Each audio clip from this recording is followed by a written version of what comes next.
Surat civil હોસ્પિટલમાં દર્દીઓની સુવિધા વધારવા રાજ્ય સરકાર દ્વારા 47 નવી વ્હીલચેર અને 10 સ્ટ્રેચરની ફાળવણી કરવામાં આવી છે. નવી સુવિધાઓથી ખાસ કરીને વૃદ્ધ, દિવ્યાંગ અને ગંભીર હાલતમાં આવેલા દર્દીઓને વધુ સરળ અને ઝડપી સારવાર સેવા મળી શકશે. સુરત સિવિલ હોસ્પિટલમાં દર્દીઓની સુવિધા અને સારવાર વ્યવસ્થાને વધુ સુદૃઢ બનાવવા રાજ્ય સરકાર દ્વારા મહત્વપૂર્ણ સહાય આપવામાં આવી છે.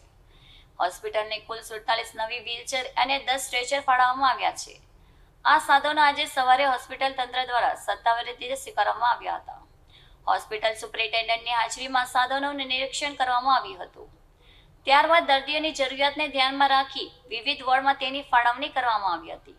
નવા સાધનો મળતા દર્દીઓ અને તેમના પરિવારજનોને વધુ સુવિધા મળશે. ખાસ કરીને વૃદ્ધ, દિવ્યાંગ અને ગંભીર હાલતમાં આવેલા દર્દીઓ માટે આ સુવિધા ખૂબ ઉપયોગી સાબિત થશે. હોસ્પિટલમાં વધતા દર્દીને ભાને પહોંચી વળવા આ પગલું મહત્વનું માનવામાં આવી રહ્યું છે. અગાઉ વ્હીલચેર અને સ્ટ્રેચરની અછતના કારણે દર્દીઓને મુશ્કેલીનો સામનો કરવો પડતો હતો. હવે નવી સુવિધાઓથી દર્દીઓની અવરજવર વધુ સરળ બનશે. હોસ્પિટલ તંત્રએ રાજ્ય સરકારનો આ સહાય બદલ આભાર વ્યક્ત કર્યો છે. આ પહેલથી દર્દી સેવામાં વધુ ગુણવત્તા અને કાર્યક્ષમતા આવશે તેવી આશા વ્યક્ત કરવામાં આવી છે.